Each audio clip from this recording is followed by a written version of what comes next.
What's up, YouTube? Alright, quick FSD challenge. Will it go on a no turn on red? It's completely clear. It has every opportunity to go. And look how it waited for the green light and went. Oh, look at this. A little challenging right turn here. And it went when it was supposed to. Alright, so welcome back to the channel, guys. This is going to be FSDBETA. With some construction. So if there's anything that throws off FSD, it's construction and probably weather. So for reference, this is Route 7 for any of the locals.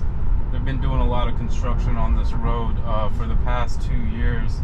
I think right before COVID started, and they knocked it down from like 2 lanes, and now they're planning on making it like 4 lanes on each side. But they said that this would take like 2 years, and it's been like, I don't know, way longer. I don't know if COVID had pushed it back, but anyways, they lowered the speed limit here. It used to be 55 and now it's 45. So notice how FSD automatically adjusts the speed, and it's able to read signs also. So if it's like not in the system or whatever, and like they just put up like a temporary speed limit, it will actually read the sign as it passes and switch it up for like a construction zone.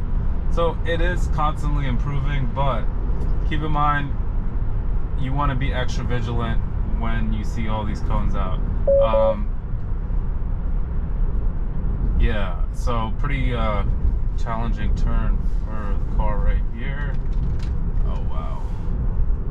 Yeah, this is sort of like a bridge. Like there's nothing underneath.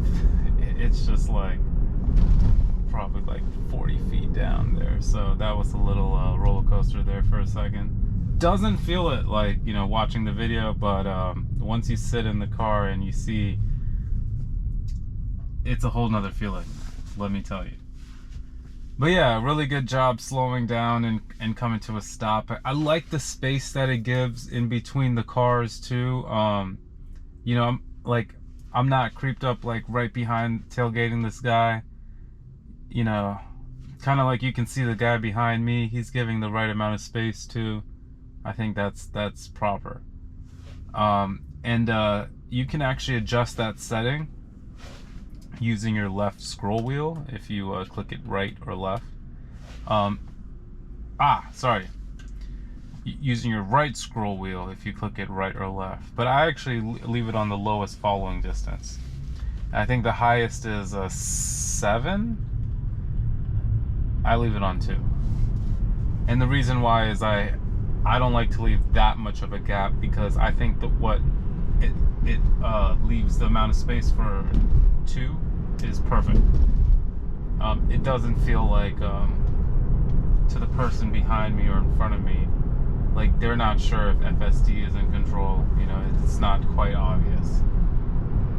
However, I still am pushing. I think Tesla should enable some kind of light, maybe some blue light that shows the FSD is engaged, so maybe the cars around it can be a little bit more patient. Because sometimes people, you know, will get pissed off when, you know, it's trying to think, you know, but it doesn't do it often. It's just, you know, every so often it's going to be like one little situation where you could have probably done a little bit better. But yeah, so as you can see, no takeovers on the drive. FSD doing a great job about really getting you to the destination. Pretty boring drive for the rest of this part here. I just really wanted to show you guys this construction bit here. But yeah, the key is just be vigilant and just make sure you're paying attention to the road, and just always be ready to take over. But as you can see, it's gone through steady improvements. It's still not perfect, but it'll drive through construction areas, even with some switches or changing of traffic patterns too.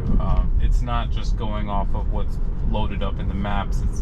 It's actually using the vision system to detect where the lane is going, and so yeah. All right. So hope that was a nice FSD drive for you guys. I hope you enjoyed the video. Hit that like button if you did. Subscribe for more content. I'm going to be uploading lots of Tesla and FSDBETA content.